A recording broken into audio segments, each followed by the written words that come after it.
Hello everyone, I haven't made a video in a long time, but with all the life and death decisions that are being made by people who I don't think have enough information to really justify many of them, I figured that I should probably throw a few ideas out there if any of them could be useful.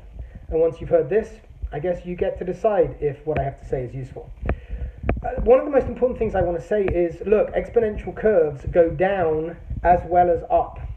And those that track infections of new diseases by new diseases always do.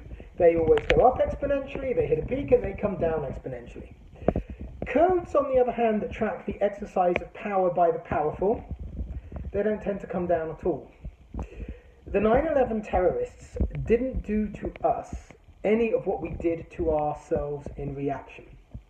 And similarly, the coronavirus isn't doing to us any of what we're doing to ourselves in reaction. Now, reasonable people can, of course, argue about both of those things, what we should have done in response to 9/11, what we should be doing in response to the coronavirus, sure.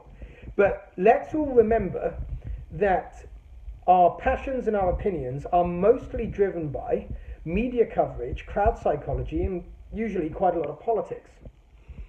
Now, whatever you think then about what is going on today, please ponder how little it took for our population to, well, for many of us, to be literally begging to have our liberties taken away and our sources of day-to-day prosperity taken away. What it has taken is 0.0002% of our population dying, most of whom were going to die not long after they did die as a result of coronavirus, as we're seeing, information now coming out of Italy that the overwhelming majority of deaths are very old people or very health compromised people. But no, that's enough.